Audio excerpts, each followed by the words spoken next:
dalam Ibu Baida. dah ini solat dulu. Ibu Baida.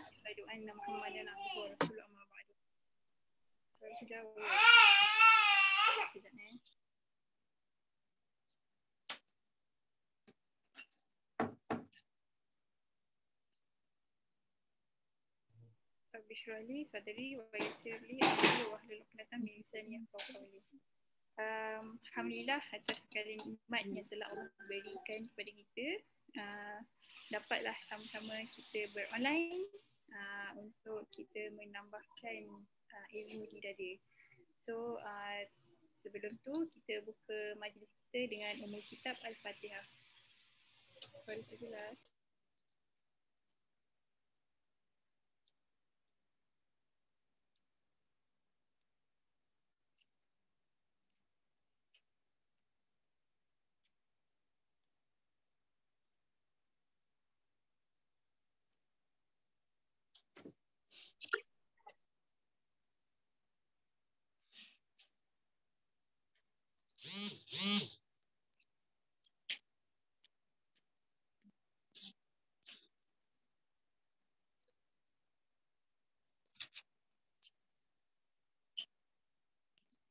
Okey, boleh sekarang okey tak suara saya? Okey. Okey, alhamdulillah. Apa tadi? Oh, okey. Alhamdulillah, insyaAllah petang ni seperti yang kita janjikan, kita akan mendapat tajihat daripada Ustazah Suhaibah berkaitan dengan akhlak di dalam rumah dan juga adab ziarah menziarahi. Walaupun sekarang musim PKP tak boleh dapat ziarah, tapi insyaAllah lah ini bekalan yang kita boleh gunakan dan untuk kita praktiskan lah. Berkaitan dengan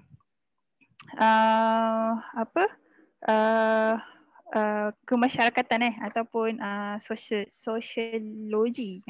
Sedikitlah saya nak share daripada buku Ustaz Rizal. Dia berkaitan dengan kata-kata Ibnu Khaldun. Okay, Ibnu Khaldun ni kita tahu salah satu daripada ilmuwan yang mempunyai sejarah tersendiri dan beliau banyak berinteraksi dengan ilmu kemasyarakatan lah. So ilmu dia luas dan dikatakan antara kata-kata dia adalah manusia tidak akan membangun tamadun selagi mana mereka berkelakuan seperti orang Badawi. Kenapa orang Badawi? Okey, orang Badui ni kita tahu bahawa dia sifatnya hanyalah menerima atau mengambil semata-mata, tetapi tidak ada sifat memberi. Di mana kalau orang Badui itu tinggal, dia akan duduk di satu tempat, bercucuk tanam, mengembala, mengambil manfaat daripada tanah tersebut. So setelah habis galian, habis sumber-sumber yang di tanah tersebut, apabila tanah tumbuhan tidak mendatangkan hasil, mereka akan berpindah lah. Jadi sebab itulah Ibnu Khaldun kata selagi manusia hidup secara badui, selagi itulah tiada tempat pembangunan akan berlaku. Ketamadunan hanya akan berlaku bila manusia berfikir bila manusia mula berfikir untuk memberilah, bukan sekadar menerima. So insyaAllah sebagai contoh, kita tahu bahawa Jordan adalah salah satu negara asal badui.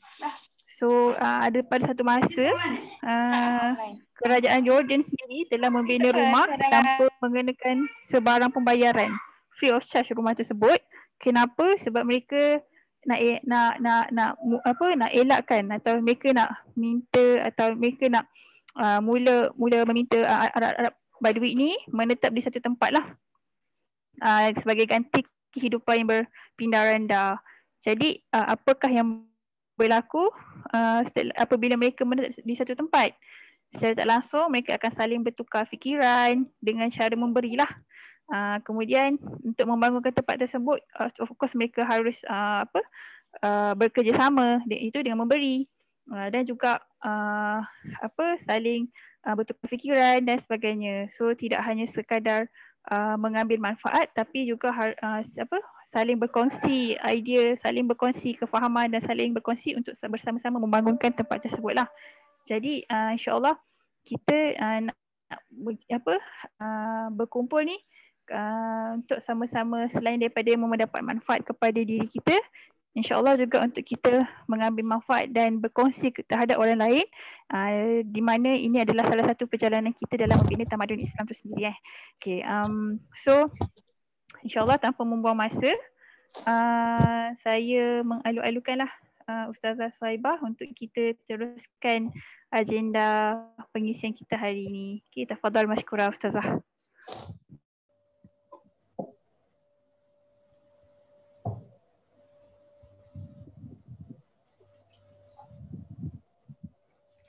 Okay, Bismillahirrahmanirrahim. Dah ready ke semua? Alhamdulillah. InsyaAllah. Okay, Alhamdulillah. Alhamdulillah Rabbil Alamin. Wassalatu wassalamu ala asyrafil anbiya'i wal mursalin sayyidina Muhammad wa ala alihi wa sahbihi ajma'in. Qala rabbi shrah li sadri wa yassir li amri wahlul 'uqdatam min lisani yafqahu qawli, amma ba'd. Okay, Alhamdulillah. Jadi sebagaimana yang kita janjikan minggu lepas, insyaAllah minggu ni kita cuba untuk masuk ayat yang bincangkan tentang adab di rumah, di rumah dan dalam rumah sepatutnya. Tapi perbahasannya mungkin panjang sangat, jadi macam mungkin tak sempat nak pergi habis. Jadi kita tengok dulu ayat sebelah ni.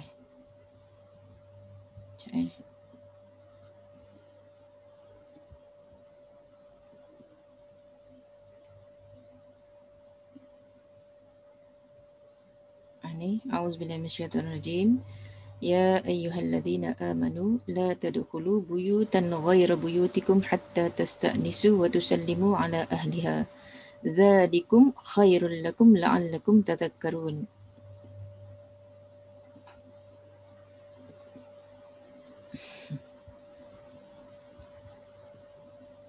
Fa in lam tajidu fiha ahadan fala tadkhuluha hatta yu'zana lakum wa in qila lakum irji'u farji'u huwa azka lakum wallahu bima ta'maluna 'alim.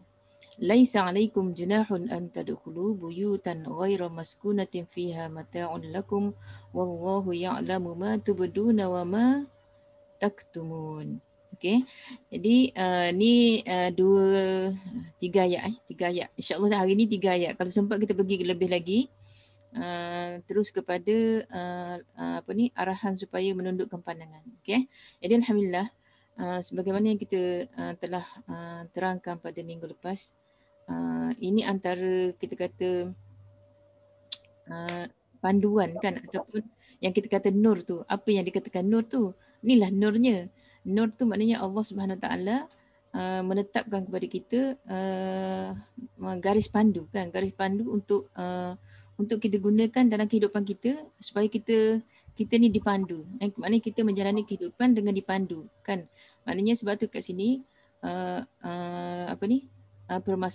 permasalahan di awal surah kan yang kita bincang pasal kes zina, qazaf dan sebagainya tu, yang tu semua tu berpunca daripada apabila benda-benda yang akan kita bincangkan ni tak diperhalusi ataupun kita tak dijaga. Okey. Jadi insya-Allah kita tengok mana topik saya. Kita tengok ni. Ya, ayat tadi, ayat yang kita baca tadi, An-Nur ayat 27 hingga 29, iaitu nak katanya itulah antara benda yang Allah suruh kita jaga, iaitu apabila kita nak pergi, tak kiralah sama ada nak pergi rumah orang kan. Kalau ikutkan kat situ ayat tadi, ayat ya ayyuhalladzina amanu la tadkhulu buyutan kan, jangan kamu masuk rumah tu. Itu antara benda lah yang kita kata adab berziarah tu. Ya, kita tengok dulu apa yang dikata. Jadi kat sini macam mana Islam tu menggariskan, meletakkan satu garis pandu yang kita kata untuk menjaga umat dia daripada benda-benda tak elok. Jadi sebab tu kat sini apa yang telah ditetapkan oleh Islam, dia ambil ni kan satu pendekatan iaitu al-wiqayah khairun minal ilaj kan. Jadi kat sini maksudnya mencegah lebih baik daripada merawat. Jadi sebab itulah kat sini selepas daripada kita tahu kan masyarakat Arab pada awal Islam tu, sebelum kedatangan Islam tu teruk kan masyarakat Arab jahiliah yang mana banyaknya gejala sosial yang kita kata masalah zina kan, pelacuran, teruk dahsyat lah kan. Sampai ada kalau kita baca kisah dia tu sampai orang perempuan tu pula kan, perempuan pelacur tu, perempuan yang yang kita kata pelacur, lepas tu dia dapat anak, dia melacur tu bukan maknanya dia berzina tu bukan dengan seorang dua kan, maknanya kalau 8 lah kan. Maknanya nak kata dia boleh pilih pula kan, kalau dia lahirkan anak tu dia boleh pilih pula anak tu nak dibankkan kepada siapa. Okey, maknanya nak kata dahsyatnya masa zaman jahiliah tu sebelum kedatangan Islam, maknanya mereka maknanya boleh, maknanya ikut suka hati kan, nak nasabkan ataupun nak bank anak tu kepada lelaki mana, nak lelaki kaya ke, nak lelaki handsome ke, nak lelaki gagah ke, apa kan. Maknanya itu nak kata masa zaman jahiliah, masa sebelum Islam datang. Okay? Jadi sebab tu naknya dari segi keruntuhan akhlak tu teruklah kan. Lepas tu suami boleh boleh lacurkan isteri, boleh, maknanya dia boleh belum mute, siapa yang tak mute tu? Normah. Jadi nak kata kat situ maknanya dia suami boleh lacurkan isteri, maknanya dia boleh jual isteri dia tu kepada lelaki lain kan. Jadi Norida. Okey. Jadi kalau bila dah Islam dah datang, maka dia kata Islam ni dia kata la yang tamidu alal uqubah. Maknanya untuk untuk melahirkan masyarakat yang dikata masyarakat ataupun betul lah masyarakat kita, untuk melahirkan masyarakat yang bersih, dia kata kita tak kita tak bergantung kepada saya dah tulis dah kat sini, baca yang Arab juga. Okay. Untuk melahirkan masyarakat yang suci bersih, dia kata Islam tak bergantung dengan hukuman atau denda, la yang tamidu ala al-uqubah. Maknanya nak katanya kalau macam sekarang ni kan, maknanya kita nak wujudkan maknanya masyarakat yang harmoni, masyarakat yang kita kata masyarakat yang bersih daripada gejala sosial kan. Maknanya adakah cukup dengan kita buat hukuman kan, hukuman penjara, denda kan. Kalau berzina berapa denda dia kan. Jadi maknanya nak kata paksa ke guana ke. Jadi nak katanya kat situ kata dia tak memadai, maknanya tak akan selesai kan. Sebab tu maknanya kalau kita tengok kan apa yang berlaku dalam negara kita, kalau orang kaya seronoklah dia kan, maknanya sebab duit dia banyak kan, bila letak denda habis denda, lepas tu nanti buat lagi kan. Jadi nak kata kat sini dia kata tak akan selesai. Jadi sebab tu dia kata Islam tu la yang tamidu alal uqubah, maknanya dia tak bergantung kepada hukuman ataupun denda, tapi sebaliknya innama yang tamidu qabla kulli syai'in alal wiqayah. Maknanya Islam sebaliknya dia kata Islam berusaha untuk membendung masyarakat tu daripada perkara-perkara yang tak elok, kata keruntuhan akhlak dan sebagainya tu, iaitu dengan dikata wiqayah, maknanya menjaga. Wiqayah tu maksudnya berusaha membendung sebelum berlaku. Wiqayah penjagaan macam kita kata kalau sebelum ni kita cerita pasal zina, pasal qazaf. Jadi yang kemudian ni apa yang akan kita baca kemudian ni adalah dia kata ni ala sabilil wiqayah ni, maknanya usaha untuk membendung daripada berlakunya keruntuhan tu. Okey. Salah satunya apa yang akan kita baca pada hari ini iaitu meminta izin. Okey, meminta izin nak masuk rumah, okey. Nak ziarah. Okey. Jadi kat sini dia kata Islam tu sendiri dia kata la yuharibu ad-dawafi al-fitriyah. Maknanya Islam buat macam tu kan, maknanya ada ketetapan tu, bukanlah Islam tu tak faham kan, Islam tu tak memerangi, maksudnya dia tak bagi buat. Macam contoh kan, kenapalah Allah ciptakan lelaki dan ciptakan perempuan kan, kenapa macam tu, lepas tu tak bagi pula kan, nak zina, suka sama suka kita kata kan. Jadi kat sini dia kata Islam bukan memerangi fitrah, maknanya sebab Allah dah jadikan manusia ni, fitrah dia memang suka sama lelaki suka terhadap perempuan, perempuan suka terhadap lelaki. Tu tak ada masalah kan. Memang Islam tak memerangi benda tu. Tapi sebaliknya dia kata Islam menyusung. Okey? Dia tak larang benda tu, tapi sebaliknya dia kata Islam telah menyusunnya, dan dia kata memberi jaminan suasana yang bersih dari apa yang dari apa-apa yang memberi kesan tak elok kan. Yunazzibuha. Macam mana dia kata Islam tu menyusun? Islam tak memerangi. Maknanya Islam tak larang fitrah ada keinginan antara lelaki perempuan. Tapi sebaliknya Islam menyusung. Macam mana Islam menyusung? Itulah kita kata susun tu maknanya kalau nak kahwin kan. Maknanya kalau nak melakukan hubungan seksual antara lelaki perempuan, kahwin. Lepas tu kalau tak boleh kahwin, itulah dia cerita ni banyaklah benda-benda ni. Cara-cara untuk membendung daripada tarikan ke arah perlakuan yang tak elok tu. Okey? Boleh faham tak? InsyaAllah faham. Okey. Kemudian kita tengok, dia kata kat sini rumah tu ada kehormatan dia, kehormatan rumah. Di mana dia kata Islam tu sendiri menjadikan rumah sebagai satu kehormatan. Lil buyuti hurmah. La yajuzu al-masas fiha. Maknanya tak bolehlah kita nak mudah-mudah nak sentuh kan. Maknanya rumah tu untuk kehormatan. Maknanya tidak, dia kata la yufaji, maknanya kalau nak tengok kat bawah ni, boleh tengok yang terjemahan. Dia kata fala yufaji an-nas fi buyutihim bidukhulil ghuraba. Maknanya nak kata tak boleh senang-senang kan. Orang yang datang tu tak boleh senang-senang nak masuk rumah. Orang asing dia kata ghuraba.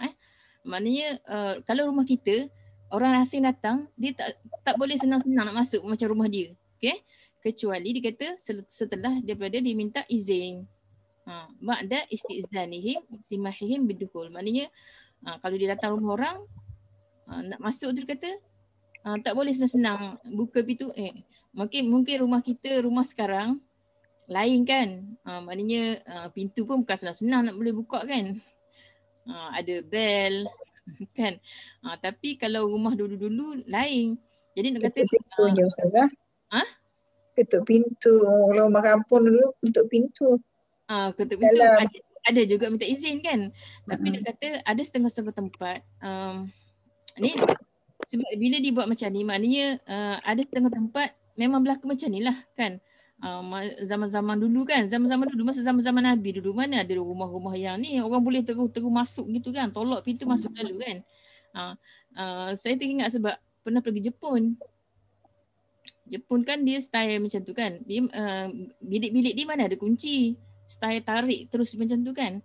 Jadi nak kata kat sini sebab itulah dia kata perlu kena minta izin dulu. Nak masuk perlu minta izin dulu daripada orang dalam tu. Jadi sebab apa dia kata perlu minta izin dan minta itulah keizinan untuk masuk kan. Dia kata, mana dia kata? Tengok bawah. Kat sini dia kata khifah maknanya dia takut, dikhawatiri, takut mata-mata tu, mata yang melihat tu dia kata tatallu' ala khafaya al-buyut kan, takutlah maknanya kalau dia masuk tanpa minta izin ni takut dia tertengok benda-benda yang kita kata tersembunyi kan, benda-benda yang sepatutnya benda tu kita tak bagi orang lain tengok kan. Tapi tiba-tiba datang orang asing, dia tertengok benda tu kan. Ataupun aurat kan, aurat ahli rumah tu dalam keadaan mereka tak perasan kan. Pakai tak senonoh ke, kita kata berkembang ke, ataupun langsung tak pakai pakaian ke kan. Jadi semua-semua ni ada antara benda-benda yang sepatutnya terjaga benda tu kan. Sepatutnya orang luar ni dia tak berhak untuk melihat kan. Jadi tu yang dikata zalika ma'aghadul basar minar rijal. Sebab tu dah maknanya Islam pun datangkan yang kita kata tadi penjagaan tadi tu dengan ayat selepas tu nanti dia akan cerita pasal wuddul basar tu, maknanya tunduk pandangan sama ada lelaki ataupun perempuan. Lepas tu nanti ada lagi arahan supaya tidak tabarruj kan. Maknanya tidak tabarruj ataupun kita kata tidak mempamerkan perhiasan-perhiasan yang kita kata boleh memberi kesan kepada syahwat kan. Maknanya tak tahulah, rasanya tahu belaka kot semua dah dia orang orang dah semua melalui kan, jadi tahulah apa benda kan. Maknanya orang lelaki ni suka benda, perhiasan apa yang dia suka kan. Jadi kat sini dia kata larangan daripada untuk tidak tabarruj maknanya larangan untuk tidak tabarruj ataupun untuk tidak mempamerkan perhiasan yang digemari oleh lelaki yang boleh mengundang syahwat kan. Jadi semua tu nanti dia akan cerita selepas daripada ayat yang kita baca ni. Ayat yang kita baca ni tentang adat keluar masuk rumah kan. Tapi nanti yang selepas tu dia cerita pasal tunduk pandangan. Kenapa? Maknanya semua tu sebab benda-benda yang nak mengelakkan daripada syahwat tu. Okey. Kalau nak tanya terus Okey. Jadi sekarang ni kita masuk satu. Maknanya yang pertama, mana wikoyah yang dikata wikoyah dia yang penjagaan, maknanya sabilul wikoyah maknanya cara untuk menjaga tu, nak menjaga daripada pergi kepada keruntuhan akhlak tu. Okey. Jadi yang pertamanya ayat ni, ayat 27-28. Okey. Daripada surah An-Nur, iaitu auzubillahi minasyaitanirrajim yang kita baca tadi dia kata ya ayyuhallazina amanu la tadkhulu buyutan ghaira buyutikum. Okey. Jadi kat sini larangan wahai orang beriman. Maknanya larangan kat sini dia kata la tadkhulu buyutan ghaira buyutikum, jangan kamu masuk rumah-rumah yang bukan rumah kamu sehinggalah kamu meminta izin. Okey. Tastanisu wa tusallimu. Sehinggalah kamu meminta izin dan kamu memberi salam kepada ahli rumah tu. Jadi yang demikian itu dia kata dzalikum khairul lakum la'allakum tazakkarun. Yang demikian itu adalah lebih baik bagi kamu, moga-moga kamu mengambil peringatan. Dan sekiranya dia kata kamu tidak dapati orang di dalamnya, maka jangan kamu masuk sehinggalah kamu diizinkan. Dan sekiranya dikatakan kepada kamu kembalilah irji'u farji'u huwa azka lakum. Kalau orang suruh balik, baliklah dia kata. Balik tu lebih baik bagi kamu. Wallahu bima ta'maluna alim. Dan Allah terhadap apa yang kamu lakukan itu maha mengetahui. Okey? Sama tak? Baca terjemah bawah ni. Saya baca ayat tu. Ni terjemah dia terjemah ayat tadi. Okey. Jadi itu jadi dikata kat sini mungkin kita rasa macam kita cuba relax. Mungkin kita rasa macam benda biasa je kan. Tapi nak kata macam mana yang kita kata ni? Macam mana yang dikatakan rumah tu sakinah kan? Rumah tu tempat tinggal. Sakana. Buyut rumah.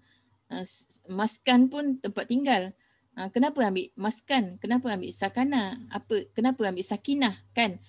Sakinah mawaddah kan? Maknanya nak kata kenapa dia kata macam tu? Sebab dia kata rumah tu adalah tempat sakinah, tempat yang memberikan ketenangan. Jadi kat sini dia kata Allah Subhanahu Wa Taala menjadikan rumah-rumah itu sebagai sakana, okey, tempat yang mendapat ketenangan. Kan kalau kita pergi jalan kan, kalau kita pergi shopping ke kita pergi mana-manalah kan, pergi jalan-jalan, lepas tu bila kita balik kita akan rasa relax kan, relax, jatuhkan tu badan, jatuhkan badan, baring lah nak kata kan, duduk depan kipas semua kan, kita rasa relax kan, rasa tenang. Jadi nak katanya kat situ itulah dia kata, maknanya bila kita keluar kita balik kita akan dapat ketenangan kat rumah tu. Sepatutnya rumah tu akan memberi ketenangan. Tapi dia tak akan jadi ketenangan kalau misalnya kata kita tak menghidupkan ketenangan tu kan. Balik-balik meletih kan orang perempuan kan. Jadi maknanya kalau kita tak mewujudkan ketenangan tu, suami-suami yang balik tak dapatlah ketenangan kan. Jadi nak kata kat sini rumah tu Allah jadikan tempat sakinah, tempat mendapatkan ketenangan. Yafi'u ilaiha annas, maknanya kita akan tenang lah, akan rasa relax tu, ruh arwah, ruh kita pun akan rasa tenang, jiwa pun akan tenang, sama je.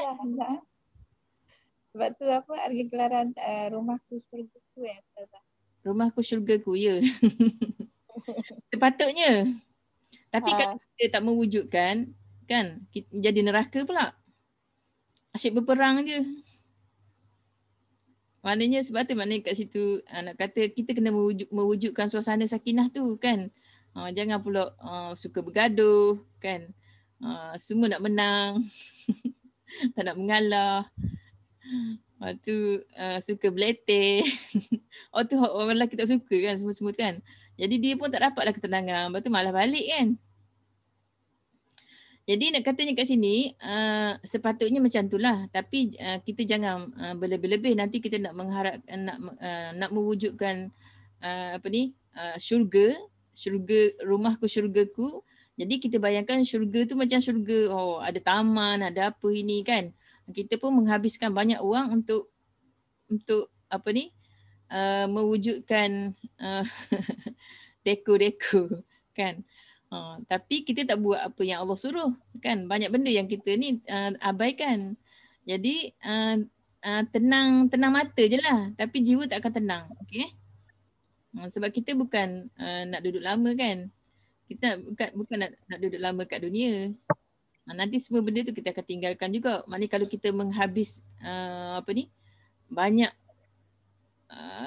wang kita untuk itu, maka rugilah kan. Sebab sepatutnya banyak benda lagi yang kita perlu buat, yang kita boleh gunakan untuk untuk kita bawa bekal kan ke tempat yang syurga betul-betul kan. Yang akan kita kekal di sana kan.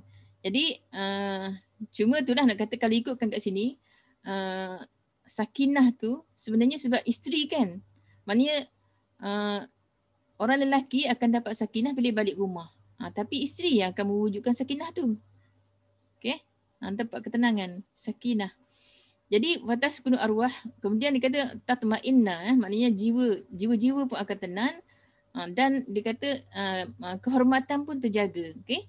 Ya'manuna ala auratihim wa hurumatihim. Maknanya kehormatan terjaga. Maknanya nak kata rumah tu sepatutnya orang tak boleh ceroboh kan. Jadi maknanya kalau kita nak rehat, kita nak buka baju kan. Dah panas kan balik. Maknanya lepas tu balik rumah tu jadi nak buka ke nak berkembang ke apa ke terpulang lah kan. Tapi nak kata maknanya kita akan rasa tenang kat situ kan. Tak ada gangguan. Jadi wal buyut la takunu kadzalika illa hina takuna hurman. Rumah seperti itu tidak akan terhasil melainkan aman kehormatan, tidak diharuskan ceroboh melainkan dengan pengetahuan ahlinya dan izinnya. Maknanya orang lain tak ada suka-suka hati kan. Masuk je tanpa izin. La tastabihuhu ahadun illa bi'ilmi ahlihi wa iznihim. Maknanya kalau tuan rumah tu bagi izin, tak apalah nak masuk suka-suka hati kan. Maknanya kalau dia bagi izin, mungkin dia ready kan nak terima. Dan juga dia kata pada waktu yang dikehendaki dan dalam keadaan yang dia okey kan. Maknanya orang rumah tu dia ready nak terima tamu. Maknanya dia dah ready maknanya dengan berpakaian kemas, maknanya tak adalah kata tak terurus kan dengan rambutnya, dengan tak mandinya kan. Lepas tu banyak benda tak settle rumah, benda lintang pukang sekali kan, tak berkemas. Jadi itu kita kata keadaan yang dia tak ready untuk bertemu orang. Jadi maknanya kalau dia izin tu maknanya dia dah okey dah tu. Fi halati yuhibbuna an yulku 'alaiha annas kan. Maknanya waktu yang dia kehendaki, maknanya dalam keadaan mereka bersedia untuk berjumpa orang. Okey.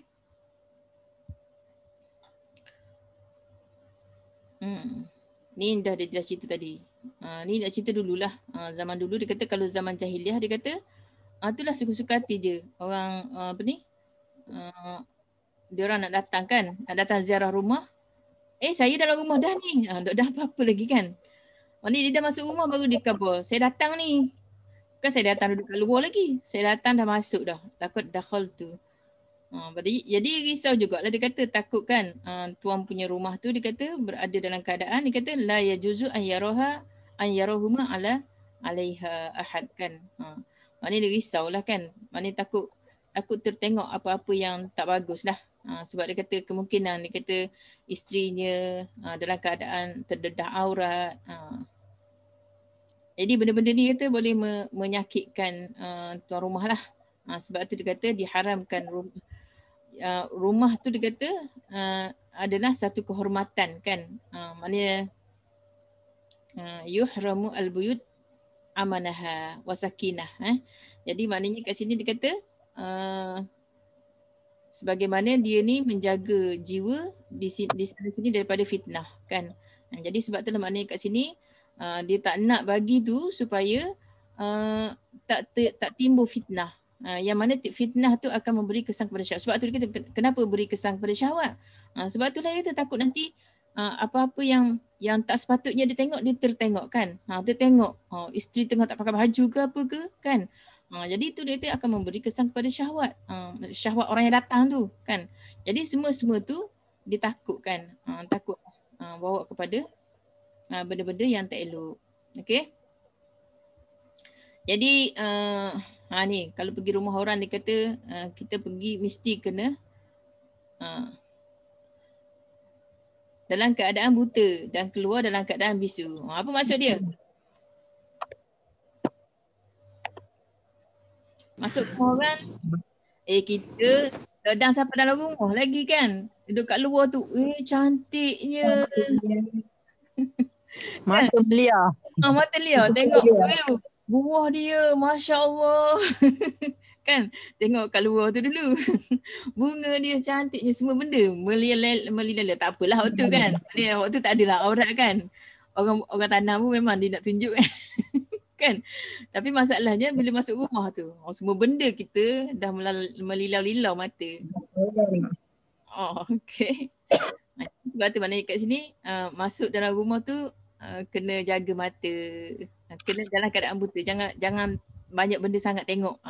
Pusing sana pusing sini terkening kan.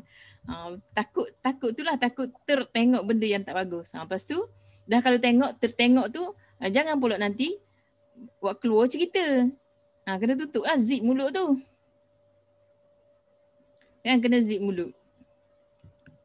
Jadi jangan buat keluar cerita daripada dalam rumah tu, keluar cerita kat orang lain kan. Jadi segala apa yang ada dalam rumah mereka dan apa yang kau dengar kan, bercerita dengan tuan rumah ke, tu kira rahsia kan. Jangan pula nanti itu bukan urusan kamu. Jangan pula nanti kita pula bawa cerita dia keluar kan.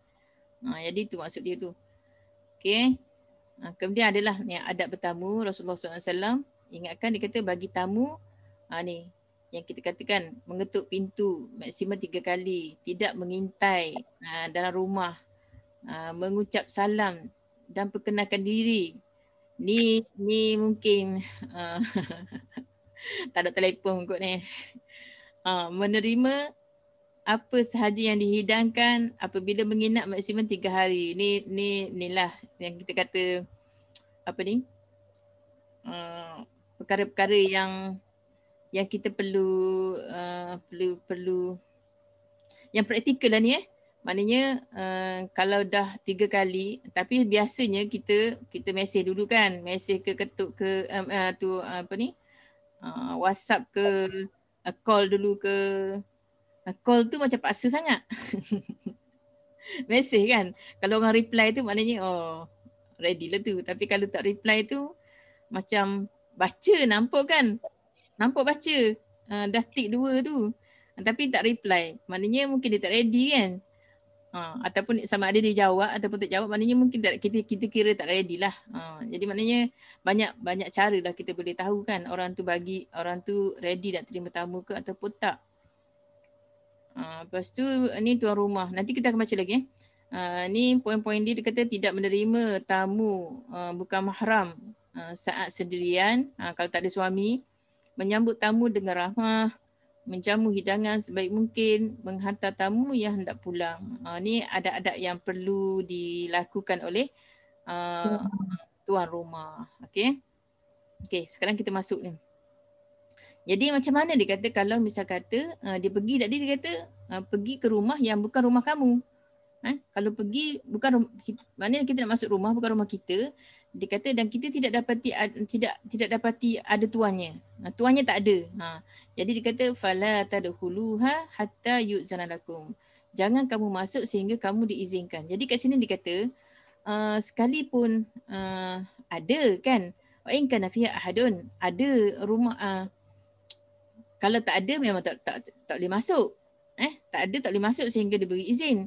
Tapi kalau seandainya ada, kata, kalau seandainya ada, fa inna mujarrad istizan la yubihud dukhul. Maknanya dia kata kalau sekadar tak minta minta izin tu, dia kata dah tak harus untuk masuk. Jadi dia kata fa in lam ya'zan ahlul bait fala tadkhulu. Kan maknanya kita tak minta izin, sekadar minta izin pun kita tak buat, jadi tak boleh masuk, dia kata. Talaba alil izni, maknanya kita perlu minta izin. Jadi kalau walaupun maknanya bukan orang tak ada, orang ada tapi kita tak minta izin, maka jangan masuk. Dia kata la ya'zan ahlul bait fala tadkhulu, maknanya kita tak boleh masuk. Dan kita wajib pergi, dia kata. Jangan tunggu. Jadi kalau seandainya dikatakan kepada kita kan, wa in qila lakum, dikatakan kepada kita baliklah, irji'u. Dia kata farji'u huwa azka lakum, balik tu lebih baik. Jadi kat sini dia kata mungkin dia kata duna'an tush'iru min ahlil bait al-isa'ah ilaikum. Maknanya jangan kita pula nanti orang suruh balik kita pun dah rasa macam-macam kan. Kenapalah, banyak fikir-fikir pula kan. Jadi kat sini dia kata sebab dia kata mungkin dia kata ahli rumah tu dia ada masalah kan. Asrarihim wa azarihim. Adalah keuzuran dia kenapa dia tak nak terima tamu kan. Maknanya mungkin ada masalah dengan isteri dan sebagainya kan. Yajibu an yatruk lahum wahdahum. Jadi jangan ada fikir-fikir macam-macam kan. Apa ni?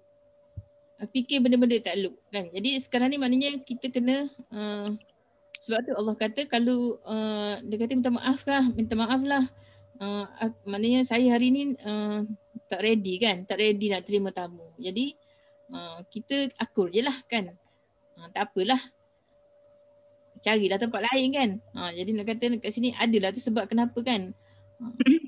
Problem rumah tangga orang kan. Jadi janganlah kita nak kenapa?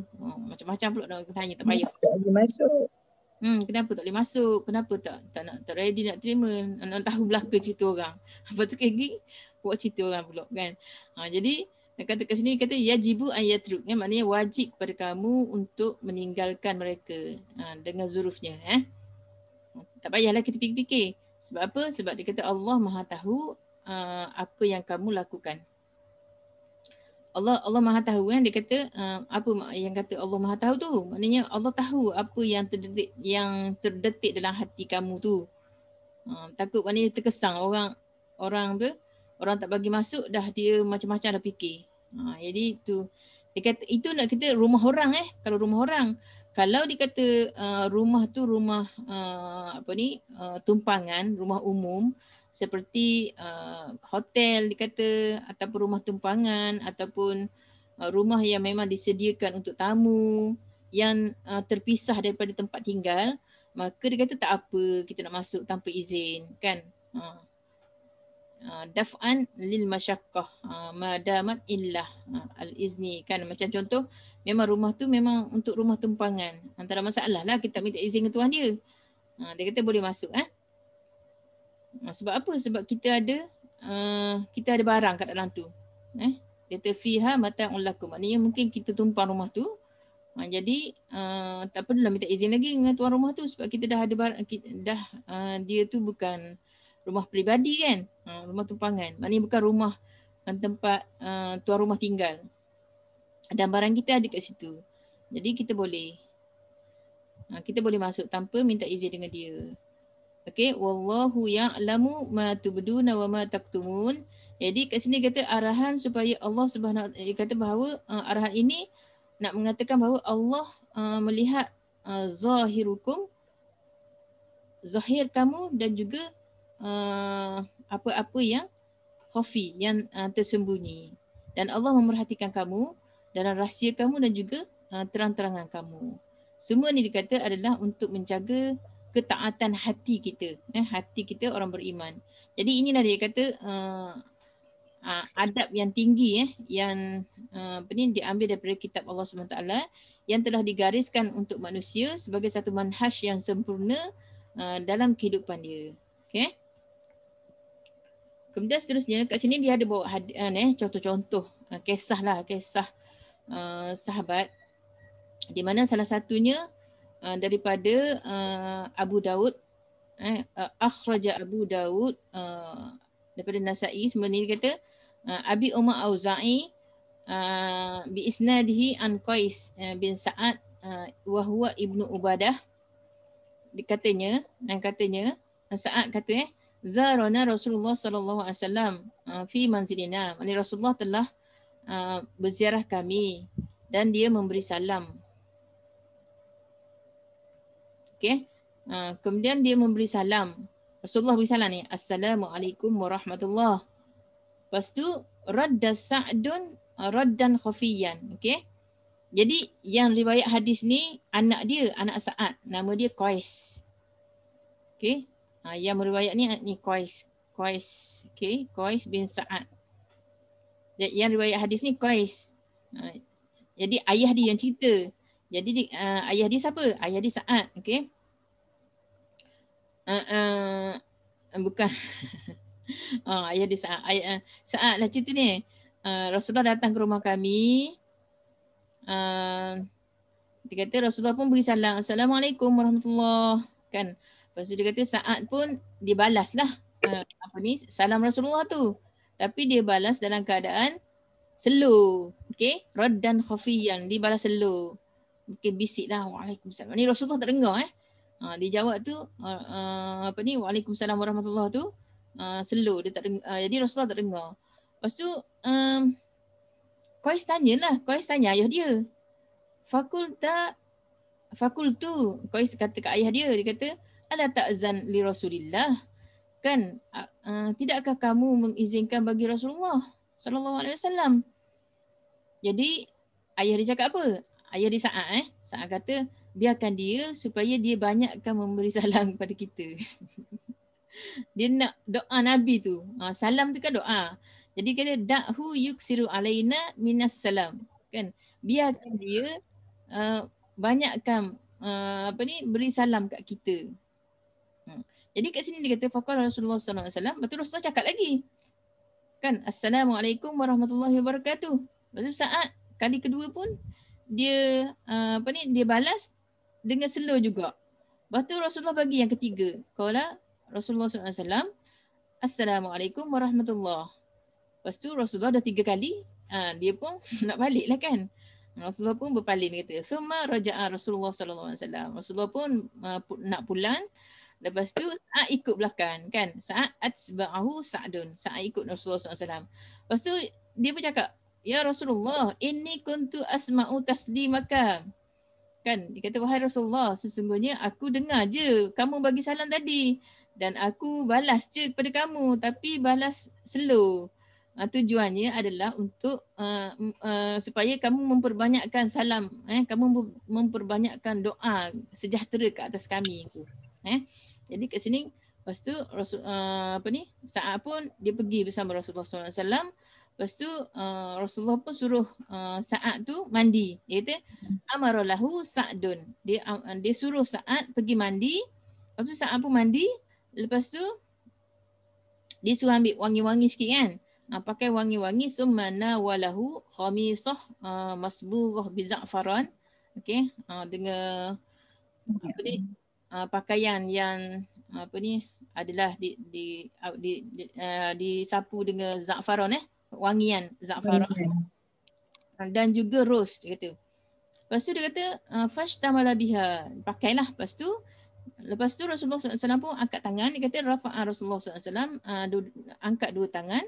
Lepas tu dia pun doa lah, Allahumma ij'al salataka wa rahmataka ala ali Sa'di ala ali Sa'di bin Ubadah. Ada hadis dia panjang lagi lah. Tapi ni antara doa dia, dia minta supaya Allah tu selawat kan, selawat dan juga rahmat. Maknanya dia minta keberkatan lah kan, rahmat, turunkan rahmat dia, rahmatnya ke atas keluarga Sa'ad. Okay. Jadi mungkin kita boleh check lah hadis ni panjang lagi.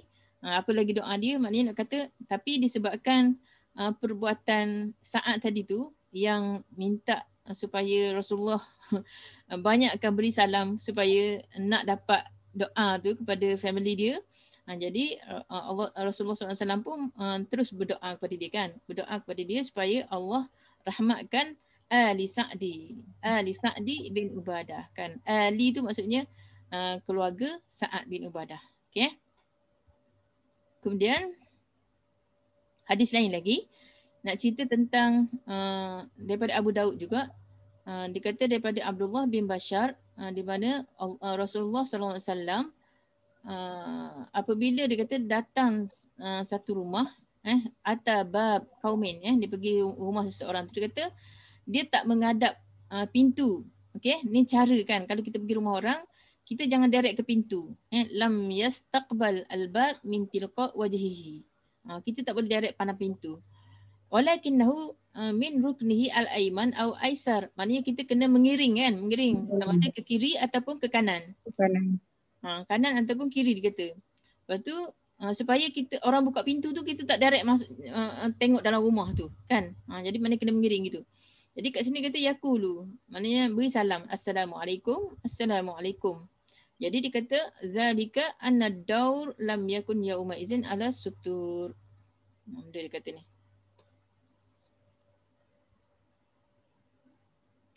Tak check pula makna dia tadi. Tak apa kita tengok hadis lain. Jadi Sahihaini daripada riwayat Bukhari Muslim daripada Rasulullah sallallahu alaihi wasallam annahu qala law anna amran imra'an ittala'a 'alaika bighayri. Dia kata ni, maknanya kalau seseorang mengintip kamu, ittala'a 'alaika maknanya mengintip kamu, dia kata tanpa izin, maka kamu boleh boleh melontar batu. Ada kat sini. Boleh mencampakkan sebiji batu ke arahnya lalu membutakan matanya, maka tidak apa, tidak ada kesalahan di atas engkau. Dia kata ni faqa'at ainahu ma kana alaika min junah. Maknanya kita tak salah kan. Maknanya kita ada hak, orang yang mengintip kita tanpa izin, kita ada hak untuk membutakan mata dia, membaling batu kena buat mata dia buta, tak ada masalah. Maknanya tak perlu kena kena kisos. Okey? Boleh lagi? Kalau awak sungguh tak dipolis rasanya gelan ni. Oh, dah siapa suruh gitar? Asyik tak bunuh Okey. Kemudian ada hadis lagi. Kita tengok hadis je lah hari ni.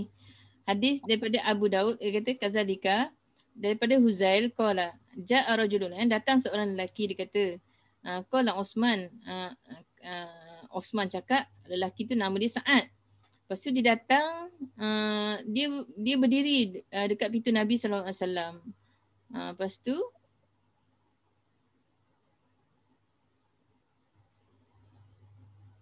hadis ni ke hadis lain ni? Betul dah. Lepas tu dia kata dia minta izin. Dia kata yastazinu faqama 'alal bab faqala Osman mustaqbal al-bab. Faqala lahu an-nabi sallallahu alaihi wasallam hakaza anka au hakaza fa innama istizan minan nazar. Maknanya nak kata minta izin itu pun ada dah daripada pandangan juga. Diriwayatkan daripada Abu Daud, dia kata telah meriwayatkan sebuah hadis daripada sanadnya daripada Huzail, katanya ada seorang lelaki datang ke rumah Rasulullah SAW.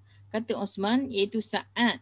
Osman kata yang lelaki itu adalah Sa'ad. Maknanya yang datang rumah Rasulullah tadi, nama dia Sa'ad. Lalu dia pun berdiri di atas pintu rumah. Maknanya bukanlah berdiri di atas pintu, maksudnya depan pintu dah kan. Direct depan pintu Nabi rumah Nabi SAW. Jadi dia minta izin untuk masuk. Dia terus berdiri di atas pintu. Betul ke ni? Terjemahan dia berdiri di atas pintu. Sebab ala albab kot Kak Su. Dia yang atas pintu. Berdiri di atas pintu. Nampak tu dalam. Okay. Mana nak kata direct direct pintu. Jadi Jadi dia kata lalu Rasulullah SAW pun bersabda kepadanya. Nabi kata begini, minta izin darimu. Begini, minta izin darimu. Sebenarnya minta izin itu adalah untuk melihat ke dalam rumah. Jadi nak katanya istizan tu adalah salah satu adab. Kenapa dia kata istizan tu? Sebab istizan tu sebab kita nak tengok. Kan kita nak masuk dalam keadaan kita pejam mata. Kan minta izin tu, minta izin nak tengok lah. Maknanya mestilah masuk rumah nak tengok kan. Mestilah mata nak tengok takkan mata tak nak tengok kan. Jadi dia kata istizan minan nazar. Kena minta izin tu sebab minta izin untuk lihat kan. Jadi sebab tu dia kata maknanya kena ajar. Ada adab. Maknanya Nabi sendiri ajar kepada sahabat kan. Macam ni. Nanti ada lagi contoh dia macam tu cara tu. Okey. Ni saja gambar perhiasan adab masuk rumah ni. Maknanya sama ada kita berdiri ke posisi kiri ataupun kanan. Okey. Jangan terus-terus masuk dia terlampau pun. Lawa je. Okey, kemudian terusnya ni hadis Abu Daud ni lagi. Dia kata seorang lelaki daripada Bani Amir datang meminta izin daripada Rasulullah SAW sedang masa itu Rasulullah berada di rumahnya.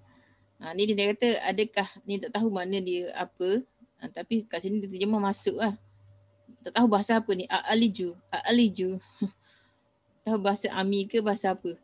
Jadi faqala Nabi sallallahu alaihi wasallam li khadimihi, Nabi cakap kat dia punya khadam. Nabi sallallahu alaihi wasallam cakap kepada khadam dia, dia kata keluarlah kepada lelaki ini dan ajar dia untuk minta izin. Lepas tu faqul lahu, katakan baginya, kul assalamualaikum. Okey. Nabi cakap kat khadam dia nak suruh ajar, tapi mungkin orang lelaki tu dengar kan, Dok Dan dia nak suruh khadam dia pergi beritahu. Orang kat luar tu dengar tu. Sami'a ar-rajul fasami'aha ar-rajulu. Dia baru nak ajar khadam dia nak suruh pergi beritahu lelaki tu minta izin dulu. Beri salam. Bolehkah saya masuk? Jadi lelaki tu dengar kan. Dia dengar Rasulullah ajar ke khadam dia suruh beritahu dia. Jadi tak sempatlah khadam tu beritahu lelaki tu. Faqala assalamualaikum. Adkhul. Kan. Maknanya lelaki tu pun cakap assalamualaikum. Boleh saya masuk? Jadi inilah adkhul. Adakah boleh saya masuk? Jadi fa'azina lahu Rasulullah sallallahu alaihi wasallam. Maka Rasulullah sallallahu alaihi wasallam pun benarkan lelaki itu masuk. Maka dia pun masuk. Okey. Ni boleh baca dah.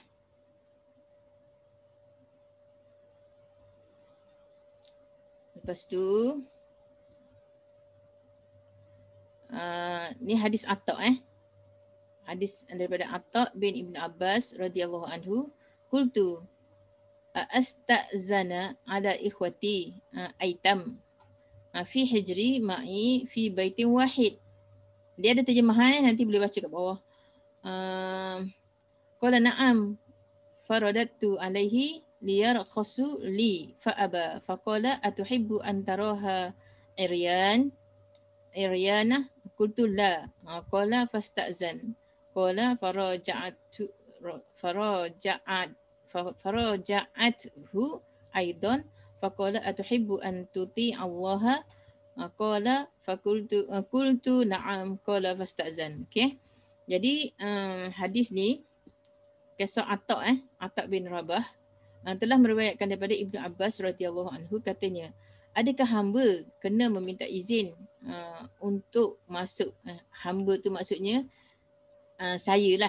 Adakah saya kena meminta izin untuk masuk menemui saudara-saudara perempuan saya yang yatim yang berada di bawah jagaan saya ataupun aku.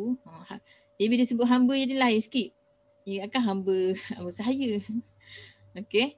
Jadi hamba ni hamba saya, hamba bermakna aku ataupun saya. Berada di bawah jagaan saya dalam satu rumah yang sama. Jawab Rasulullah, ya, boleh masuk. Lalu dia ulangi lagi pertanyaan dengan tujuan supaya beliau memberi kebenaran kepadanya masuk tanpa izin. Okey, nak masuk saudara perempuan yatim di bawah jagaan dia. Jadi dia nak masuk, dia kata boleh ke saya masuk tanpa izin? Masuk tanpa meminta izin. Lalu beliau enggan memberi kebenaran dan bertanya, adakah engkau suka melihat saudara perempuan engkau dalam keadaan bogel? Jawabku tidak. Jadi lalu beliau pun bersabda, kerana itulah engkau kena meminta izin. Walaupun dia dia anak yatim duduk bawah jagaan kamu. Jadi sebagaimana kamu tak suka tengok adik-beradik perempuan kamu, anak yatim tu pun kamu kena minta izin juga walaupun duduk di bawah jagaan kamu. Dia kata katanya pula, aku ulangi permintaanku sekali lagi. Lalu beliau berkata, adakah engkau suka taatkan perintah Allah? Jawabku, ya. Beliau pun bersabda, jika begitu hendaklah engkau meminta izin. Okey. Jadi kat situ tak kira siapa, selagi dia berada di bawah jagaan kita, dia duduk dalam rumah kita, nak jumpa kena minta izin. Kan maknanya nak masuk bilik kena minta izin. Okey. Itu lain lagi, nanti kita cerita. Ada lagi kisah dia. Jadi yang satu lagi ni,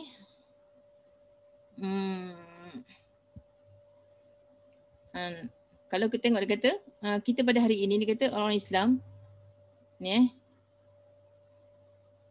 seorang dari kita memasuki rumah saudara dengan mendadak semua-semua ni, tapi ni nak kata ni tak berlaku kot di masyarakat kita tak.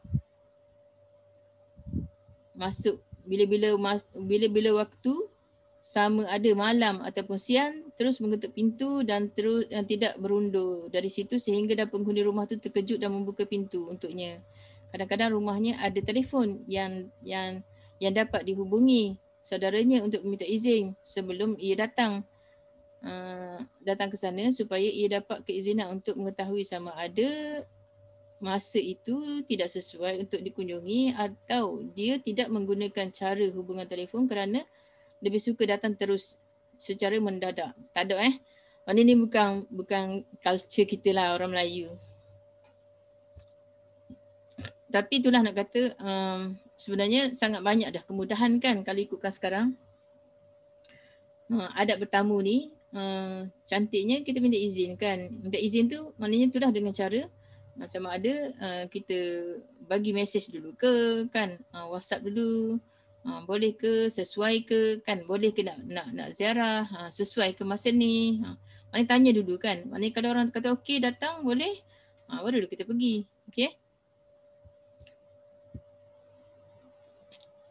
Dalam hadis lain lagi dia kata, dalam sebuah hadis ni nak kata macam mana akhlak yang Rasulullah tunjukkan kan.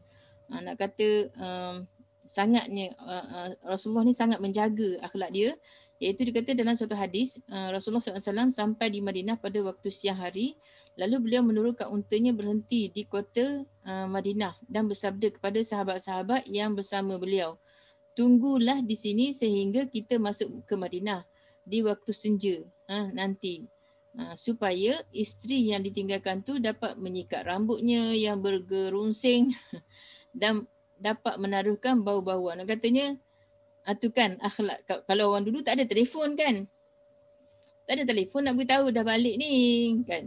Maknanya dah balik daripada ni kan. Balik daripada mana-mana lah tempat yang jauh. Sama ada dia pergi perang ke ataupun dia pergi ada urusan ke mana-mana ke. Kalau dulu mana ada ni kan. Sebab tu maknanya ditunggu hatta dikata kadang bermalam di masjid kan. Setengah-setengah tu bermalam di masjid supaya tak nak ganggu orang rumah. Pagi subuh baru balik kan. Jadi nak kata tu akhlak. Jadi kat sini dia maknanya dia bagi hantar utusan lah dulu. Hantar orang utusan beritahu suami dah nak balik kan. Suruh bersiap-siap kan. Ikutlah kan. mandi-manda ke, yang dia kata berdandang, lepas tu siap-siap makanan ke apa ke. Jadi itu maknanya akhlak yang ditunjukkan. Jadi demikianlah halusnya dia kata perasaan Rasulullah SAW dan juga para sahabatnya hingga sampai ke batas ini setelah menerima peradaban yang tinggi dan cermelang yang diajarkan oleh Allah Subhanahu Wa Taala kepada mereka. Okey? Ke boring hari ni? InsyaAllah okey. Okey, insyaAllah. Banyak kena berfikir. Ni macam baca sikit hari ni, tak apa. Ini kita belajar hadis. Ni banyak hadis-hadis lepas tu satu lagi dia kata selagi dia nak ajar kita supaya ni ni mungkin tak berlakulah kat kita kan. Kalau saya ingat masa zaman-zaman bujang kan. Masa zaman orang bujang, orang belajar dulu banyaklah macam ni.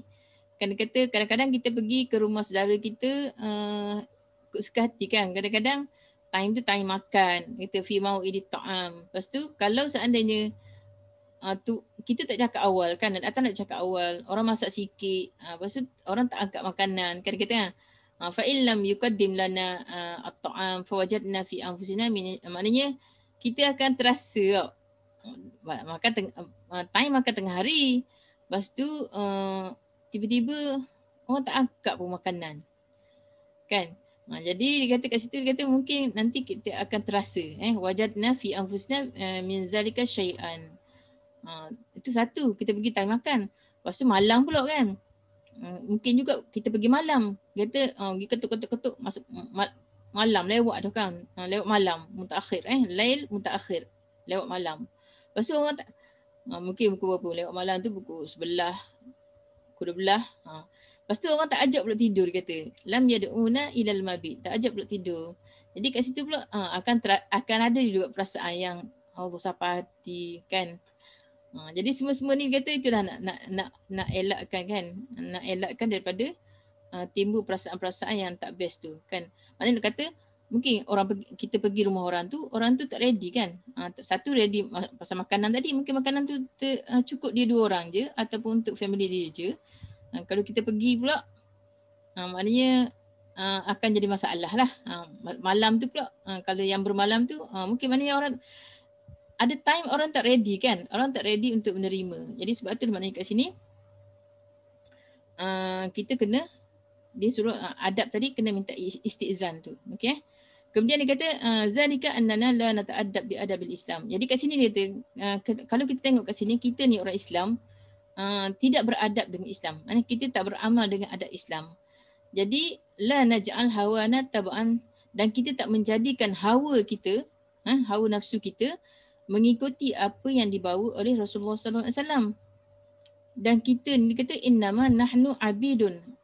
Tapi sebaliknya kita ni telah menjadi abid, kita telah menjadi hamba kepada uruf yang salah. Okey? Dan kita kata ma anzalallahu bihi min sultan. Maknanya kita ikut kebiasaan, ikut adat kita yang salah kan. Kita tak mengikut apa yang dibawa oleh Rasulullah SAW. Jadi sebab tu maknanya macam contoh apa yang berlaku zaman Rasulullah SAW tu kan banyak kita katakan. Yang kisah-kisah yang kita kata dia telah mengubah adat tu kan. Yang contoh yang kita cerita pasal masalah anak angkat. Itu datangnya Islam tu mengubah adab yang tak betul, adab yang mengikut uruf kebiasaan jahiliah kepada adab yang sebenar kan. Yang apa kita kata nak matikan nak hapuskan sistem tabani tu kan. Nak hapuskan adab tu. Maknanya anak angkat diberikan kepada ayah angkat tu. Kan kisah Zaid kan? Ya, betul. Zaid bin Muhammad tu balik kepada ayah asal dia Zaid bin Harisah. Kemudian ni antara contoh lah kan. Lepas tu satu lagi kisah perkahwinan tu kan. Perkahwinan Zainab binti Jahsy sepupu Rasulullah tu dengan Zaid. Zaid tu anak angkat dia. Lepas tu diceraikan. Lepas tu kahwin dengan Rasulullah kan. Jadi adat dulu, adat ikut zurufnya, ikut uruf Arab sebelum tu, anak anak kepada isteri kepada anak angkat tak boleh kahwin dengan ayah angkat. Kan? Jadi bila datang kisah ni, kisah Zaid cerai dengan Zainab, lepas tu kahwin dengan Rasulullah, tu dia menghapuskan adab kan. Menghapuskan uruf kebiasaan tu, menghapuskan adat kebiasaan jahiliah sebelum Islam kan. Maknanya sebab dia balik, maknanya anak angkat, isteri anak angkat dia tak jadi haram muabbad seperti mana isteri menantu kan, menantu dengan mertua. Kalau anak betul menantu dah dipanggil kan, menantu dengan mertua. Menantu dengan mertua ni kalau dah bercerai pun dia ke haram juga, dia tak boleh kahwin. Okey. Kemudian dia kata nara ghairana. Jadi kalau kat sini dia kata kita melihat orang lain maknanya dia kata mimman lam maknanya kita dapati orang yang bukan Islam pula dia kata yang beramal dengan akhlak-akhlak yang itulah kan. Dia kata suduk maknanya akhlak-akhlak yang menyerupai apa yang dibawa oleh agama kita. Liyakunu adaban lana fin nafs kan. Maknanya itulah kalau kita tengok Jepun, tengok apa kan.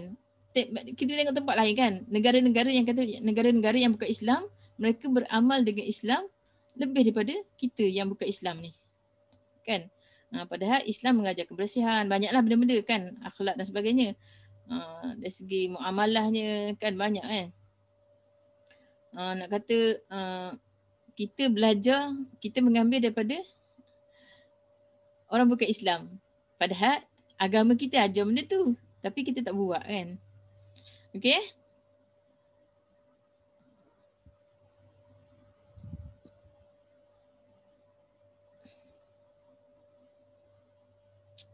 Kemudian dia kata, dah habis dah. Last sekali, mana tadi? Dia kata selepas daripada, setelah selesai menerangkan peradaban meminta izin, dia kata, ba'da intihad min adabul istizan alal buyut, maka di sini dia kata, peraturan mencegah, ijra' wiqa'i ni untuk membersihkan perasaan-perasaan, menghindarkan daripada fitnah dan sebagainya. Dia kata semua ni untuk menghindarkan dari sebab-sebab sepintas lalu yang boleh menggoda nafsu ni. Asbab itiqa' ni, asbab al-fitnah al-abirah kan. Maknanya nak kata mungkin nak kata benda tu kita tak rancang, tapi maknanya dia tu sepintas lalu kan. Fitnah tu sepintas lalu tu yang kita kata tadi tu terpandang kan, terpandang aib kan, terpandang aib orang rumah dan sebagainya. Jadi semua benda-benda ni kata untuk dia kata sedangkan dia kata bidafi yang ni yang dikata untuk mengelakkan daripada terlihat dafi an-nazar limawadi al-fitan al-musirah. Maknanya terlihat kepada tempat-tempat yang boleh mendatangkan fitnah, yang boleh merangsangkan. Dan juga dia kata boleh mendorong kepada pergerakan kan. Bidafi harakah al-mu'abbarah. Ni. Melihat bahagian tubuh badan yang memberahikan, yang dirangsang oleh gerak-gerik wanita, semua-semua ni. Jadi itulah dia kata macam tu nak jaga kan. Dia nak jaga akhlak dalam rumah tu. Bukan akhlak dalam rumah maksudnya orang rumah kena jaga. Orang yang datang ni, orang yang datang takut terpandang sesuatu yang kita kata tak di tak ready lah, maknanya sebab orang dalam rumah tu rumah dia kan. Rumah dia, tempat sakinah dia. Dia boleh buat apa saja kat dalam rumah dia. Tapi bila kita datang tanpa izin, tiba-tiba melihat kan sesuatu yang tak sepatutnya, tu dia takut ni untuk menjaga ni. Untuk menjaga daripada melihat benda-benda yang boleh memberi dorongan kepada nafsu tu. Jadi selepas daripada ni lah dia kata maka turunlah pula ayat ni. Okey. Ayat apa? Ayat yang seterusnya. Nak bilang. Okey. Ayat ni. Ayat yang akan kita baca. Rasanya tak sempat lah nak baca minggu ni. Ayat nak suruh tunduk pandangan. Di mana Allah Subhanahu Wa Taala perintahkan kepada orang beriman, orang mukmin, kullil mu'minina yaghuddu min absarihim wa yahfazu furujahum zalika azka lahum innallaha khabirum bima yasnaun. Perintah kepada orang mukmin dan juga perintah kepada orang mukminat. Okey. Lepas tu nanti ada lagi lah yang dia suruh ni kan. Yang kita kata hari tu bukan sekadar menjaga pandangan, tapi sebaliknya jaga juga faraj, maknanya kemaluan. Orang perempuan banyak ni tengok. Orang lelaki ada 2 je. Jaga pandangan, jaga kemaluan. Tapi orang perempuan jaga pandangan, jaga kemaluan, tidak mempamerkan perhiasan, menutup khimar kan, melabuhkan khimar, melabuhkan jilbab ke atas dada. Tak boleh mempamerkan perhiasan kecuali adalah orang-orang yang dibolehkan kan. Okey. Jadi tunduk maknanya ni nanti kita, sebab dia ada kaitan dengan ayat selepas tu lagi, kita bincang minggu depan lah insya-Allah. Okey. Untuk hari ini kita cukup setakat ni. Wallahu alam. Aku qauli hadza wa astaghfirullahal azim li wa lakum. Assalamualaikum warahmatullahi wabarakatuh. Jadi kita serah baliklah kepada Fina. Waalaikumsalam warahmatullahi wabarakatuh. Barakallahu fiik Ustazah Suhaibah. Saya rasa tak ngantuk pun. Yang risau Ustazah. Menariklah untuk perbahasan kita hari ni kan, walaupun baru separuh daripada tajuk. Kejap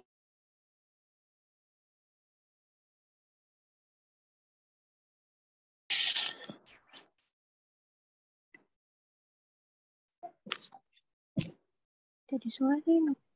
Okay, sorry. Cantiklah seperti mana hadis yang kita tahu, innama bu'istu li'atmima salihal akhlaq, iaitu Rasulullah kata sesungguhnya tidaklah aku diutuskan melainkan untuk menyempurnakan kebaikan akhlak. Banyaklah poin-poin akhlak hari ini untuk kita fikir-fikirkan bersama-sama dan juga untuk kita cuba amalkan kan dalam kehidupan seharian kan, sebab inilah yang kita selalu buat jika PKP tak ada dah, iaitu saling berziarah kan. Dan sukalah juga untuk saya menyentuh bahawa tadi Ustazah ada bagi tahu dalam taujihatnya, Islam datang bukan sekadar untuk merawat dengan denda dan hukuman dan sebagainya, tapi malah datang dengan formula untuk wiqayah, iaitu prevention, mengelak sebelum datangnya sakit itulah. Kemudian cantiknya juga Islam ini apabila pendidikan masyarakat tu bermula sebenarnya pendidikan akhlak di rumah kita kan. Dan sukalah juga saya apabila disentuh Islam tu mengiktiraf para isteri yang sebenarnya yang mewujudkan sakinah di dalam rumah-rumah ini. So cerita tentang adab ni juga kita dapat lihat bahawa tingginya adab atau akhlak yang Islam bawa. Sesungguhnya adab berziarah ni bukan setakat dengan untuk didikan hati. Untuk setakat tentang cara atau teknikal berziarah, tapi malah sehingga menyentuh kepada didikan hati itu. Perlunya ada husnuzon dalam menerima apa-apa respon ketika kita datang nak berziarah kan. Kalau orang tak beri, tuan rumah tak bagi izin, apa yang kita nak kena rasa, apa yang kita nak kena fikir. Dan juga perlunya untuk kita menjaga berhati-hati dari bisikan-bisikan halus yang sentiasa menghasut bagi kita kecil hati lah, bagi kita terasa lah kan. Begitu sekecil-kecil perkara, begitu syumulnya Islam, begitu cantiknya adab-adab yang Islam bawakan melalui contoh daripada Rasulullah SAW kan. So mungkinlah bertambah, saya rasa seronoknya juga kalau kita dapatkan sebarang perkongsian atau perasaan yang para bonda dapatkan untuk tajuk kita petang ni. Ada? Siapa? Tafadhal. Assalamualaikum Ustazah, nak tanya Ustazah. Waalaikumsalam warahmatullahi. Ni yang pasal adab melawat tadi tu kan Ustazah kan. Kalau kita pergi ke rumah, balik kampung lah kan. Kalau macam rumah, nak balik ke rumah mak kita semua tu, kita selalu terus redah je. Assalamualaikum, terus masuk. Ataupun pergi rumah anak-anak ke, macam mana situasi macam tu Ustazah? boleh ke kita buat macam tu ataupun kita nak kena minta izin juga dulu ke macam mana? Tengok kesesuaian masa kot. Macam biasalah kita kalau selalu kita balik kampung, biasalah saya kan kalau balik kampung. Sampai je depan pintu, buka pintu kereta, Assalamualaikum, pintu terus masuk. Tak adalah minta izin, tak sempat lah mak nak bagi salam ke, nak jawab salam ke, macam tu. Situasi macam tu ke, boleh ke macam tu Ustazah? Allahualam nak kata mungkin zuruf kita lain kot sebab kita nak balik ke rumah mak, masuk ke rumah mak kita lah, macam kita dari sini dari rumah kita nak pergi ke rumah mak kita terus masuk aja macam tu. Itu kira macam tak beradab ke macam tu kalau kita macam terus masuk aja? Dia tengok keadaan tak. Lain sikit lah rasanya kalau rumah orang dengan rumah family. Kalau rumah family biasa memang dia terbuka kan. Dia terbuka je anak-anak nak balik bila kan. Itulah sebab dia kalau family ni dia ada lagi akhlak lain. Macam contoh nak masuk bilik nanti kita akan baca ujung-ujung nanti ada lagi yang dalam rumah. Sebab kalau family ni biasa kita tak pergi pula tengah malam kan. Kalau nak pergi tengah malam pun kita beritahu kan. Yelah. Lepas tu kita tak masuk bilik kan. Tak adalah masuk bilik orang nak tidur apa ke. Sebab biasa kalau nak buka-buka aurat ni biasanya dalam bilik. Tak adalah kat luar kan. Sebabnya dengan anak cucunya. Tak adalah tu. Dia lain rasanya culture kita ni. Lebih mungkin adab kat sini lebih kepada ni lah. Kita nak ziarah orang. Dalam situasi balik kampung tu lain lah Itu macam tu kira boleh lah tu. Family kita lain. Kan? Nak balik rumah mak kan? Biasa bagi Assalamualaikum. Orang tak jawab, pintu tak kunci. Okay, terus masuk. Pintu tak kunci tu maknanya satu ni dah. Satu dia memang dia dah buka lah untuk siapa-siapa balik kan? Kalau kita ke rumah anak pun macam tu juga ke Ustazah? Macam saya ni macam di KL nak pergi rumah anak ke Terengganu tu ke apa kan? Pintu memang tak. Cantiknya beritahu lah. Beritahu lah. Mak nak pergi ni. Kan entah dia ada rumah, entah dia ada program ke. Kan? Cantiknya itu akhlak lah kan. Rumah mak tu lain.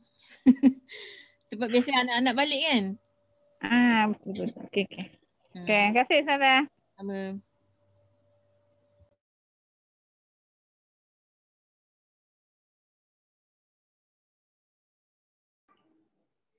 Alright, ada para bunda yang ingin berkongsi juga atau bertanya soalan dengan Ustazah Suhaibah? Assalamualaikum. Waalaikumsalam. Okey. Apa yang Ustazah bincangkan tadi tu kan, saya rasa kita semua, maknanya secara keseluruhannya, benda tu kita ambil remeh. Banyakkan orang tak ambil benda ni secara serius. Jadi bagi pendapat saya bila Ustazah bentangkan benda ni sebenarnya betapa detailnya Allah bagi tahu kita tentang akhlak dan adab tentang nak menziarah, even termasuk keluarga ataupun apa. Maknanya direct Allah bagi tahu kita. Tapi saya rasa selama ni saya boleh kata ginilah, orang baca Quran tapi orang tak pernah meneliti makna-makna tu. Sampai jadi dia tak faham. Sebab kalau kita tengok akhlak yang ada sekarang ni, akhlak anak-anak muda kita, mungkin saya rasa kurang diberi ilmu tentang benda ni.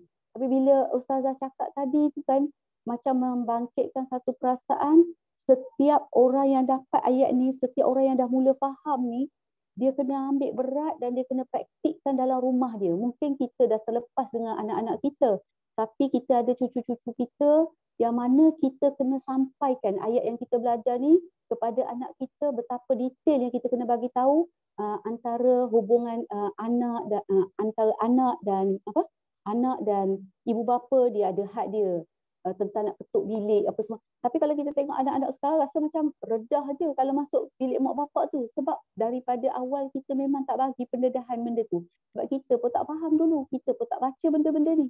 Tapi bila kita dah faham ni, mungkin dulu kita dah buat kesilapan ataupun apa, tapi rasanya benda tu belum lagi terlewat selagi kita cakap apa, selagi kita ada lagi panjang lagi umur kita ni, kita ada anak cucu kita, benda ni kita boleh terus sampaikan ilmu-ilmu ni. Macam itulah bagi pendapat saya, insya-Allah. Okey, alhamdulillah. Okey, Jaza. Terima kasih pada Bunda Yasmin, terima kasih pada Bunda Anum. Mungkin ada satu lagi atau pertanyaan atau respon, feedback daripada para bunda. Assalamualaikum. Saya Siti Zubaida. Ni bukan nak bertanya, mungkin nak share je lah. Kadang-kadang dalam dunia orang muda ni suka buat surprise. Kadang-kadang surprise tu kita pun tersurprise kan.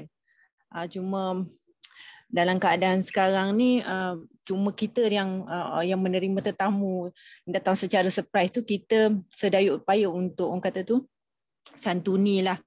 Maknanya walaupun kita nak kata terkejut tu, kita berusaha jugalah. Itu dalam keadaan yang saya hadapi lah. Maknanya saya rasa kebanyakan macam tu lah. Kita sedaya upaya untuk entertain tetamu lah. Itu just pandangan sajalah. Cuma mungkin satu, kita betul tadi juga benda Yasmin nak beritahu, mungkin dulu kita tak berapa kisah sangat lah nak tekankan berkenaan dengan adab-adab ni. So yang tu kita perbaikilah. Macam saya pun sendiri, kita dah tekankan anak isu apa nak masuk bilik ibu ayah macam mana kan. So benda-benda macam tu kita bantu kita nak betulkan balik lah dari segi mencegah membantu kita untuk mengambil langkah-langkah mencegah lah daripada benda-benda yang tak baik berlaku lah. Itu pendapat dari saya lah. Terima kasih. Jazakillah khairan. Terima kasih. Siapa yang cakap tadi? Siapa nama tadi? Siti Zubaida. Siti Zubaida. Okay. Betul lah Siti Zubaida. Betul. Kadang-kadang bila orang ziarah kita tu cara tersurprise tu betul. Maknanya kadang-kadang tengah malam pun kadang-kadang ada tiba-tiba kita dah nak masuk bilik tidur. It happens. Sebenarnya benda tu berlaku, Ustazah. Kita dah nak masuk bilik tidur, tiba-tiba orang tu dah depan pintu, call kita depan pintu. Boleh bayang tak? Perasaan tu bercampur bau, nak marah pun ada, nak apa semua ada sebab tak bagi tahu. Maknanya kita tak ready untuk accept. Tetapi bila kita fikir dari satu pihak, betul bila kita baca hadis Rasulullah ni, kita rasa betul, tak salah lah dia, cara dia datang cara tu. Tapi bila kita fikir another way pula, kita takut pula dengan Allah. Maknanya kita tak memuliakan tetamu tu. So mau tak mau, kita terpaksa lapangkan dada kita dan menerima keadaan tu. Maknanya telan dan cuba tenangkan diri supaya keadaan tu jadi reda. Kita nak keredaan Allah tu pula. Tetapi dalam keadaan yang jiwa yang mula-mula tu, faham tak? Faham tak apa yang saya nak cakapkan tu? Faham bunda. Macam tu. Okay. Normah macam nak cakap je. Normah Kasimun. Dia sebenarnya yang best bila Ustazah dah bentangkan, dia berlaku perbincangan antara sama-sama kita. Jadi barulah poin-poin Ustazah tu dia akan naik. Semua orang akan naik dan nampak benda yang Ustazah, hala tuju Ustazah tu. Jadi barulah best berlaku perbincangan tu. Sebab tu dia ada masa sikit lah untuk kita bincang. Memang betul lah kata Ustazah tu betapa indah kan, ada yang Allah Ta'ala yang bagi kat kita. Lepas tu yelah macam kita sendiri kat rumah pun, kita kalau nak masuk bilik ke, nak macam buat apa, tak je lah. Yang macam even saya dengan bilik kat anak pun saya ketuk dulu, boleh ibu masuk ke kan. Masa balik rumah saya lah. Lepas tu anak-anak kalau saya kat dalam bilik pun dia akan ketuk dulu, cakap ke kan. Maknanya terima kasihlah Ustazah atas pencerahan. Kita mengingatkan diri kita semua lah ada tu. Kena jugalah macam kawan-kawan tu dah dekat rumah, tapi kat depan pintu kan, tak apa kita meraihkan tetamu. berlapang dada lah macam yang angkat tu. Tadi saya pun tak ingat nama dia. Okey, Okey. apa ni? Apa khabar Sina? Mak sihat Ibu sihat Sina nak saya Ustazah. Alhamdulillah. Banyak. Isu dalam rumah nanti kita akan bincang. Dia ada ayat lain. Ustazah. Hari ni kita bincang pasal isu kita nak pergi rumah orang. Ustazah, betul tak bila kita dapat apa yang kita belajar ni melalui sesi usrah kita ni, bila kita dapat maknanya bila kita mula faham Al-Quran tu, bila kita dah nampak benda yang Ustazah cakap tu, itulah satu perjuangan bagi kita untuk menerapkan balik.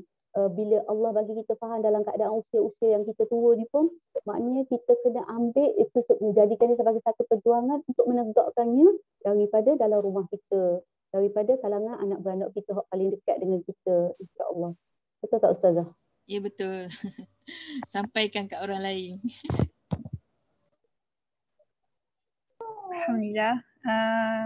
Okey.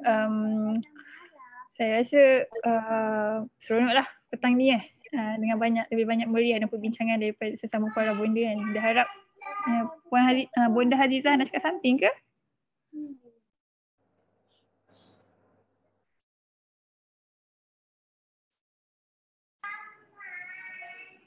Bonda Hazizah ada ke? Okey, dah turun balik tangan sebab tadi nampak tangan naik atas. Alright. Okey. Apa tadi? Alhamdulillah, insyaAllah semoga pertemuan kita pada kali ini, yang sebelum ini dan yang akan datang, Allah berkahi kerana atas mujahadah kita, atau nak kata masa yang kita spend, tenaga yang kita spend semata-mata untuk satu sesi bersama Ustazah ni. Allah berikan kebaikan yang mendatang, yang akan datang lagilah dan kerana insyaAllah tujuan kita tidak bukan hanyalah semata mencari ridha Allah, untuk mendapatkan wajah Allah dan juga untuk mendapatkan pahala yang terbaik. Semoga ini menjadi bekalan kita untuk di akhirat jugalah, insya-Allah. Okey, saya rasa kita boleh tutuplah pertemuan kita kali ini. Tangguhkan dulu dengan kafaratul majlis surah wal as. Jazakumullah khairan katsira untuk semua para bonda.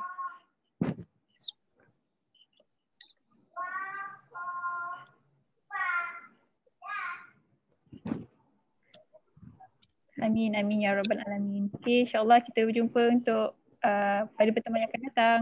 Assalamualaikum warahmatullahi wabarakatuh. Jazakallahu khair Ustazah. Assalamualaikum. Terima kasih semua. Assalamualaikum Ustazah. Syukran jazil. Allah. Terima kasih Ustazah. Terima kasih Ustazah. Terima kasih. Allah. Terima kasih Ustazah. Assalamualaikum.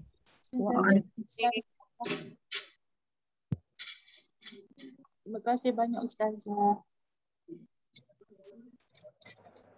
Kawan-kawan. Terima kasih. semua. InsyaAllah panjang umur, jumpa lagi minggu depan. InsyaAllah. Terima kasih.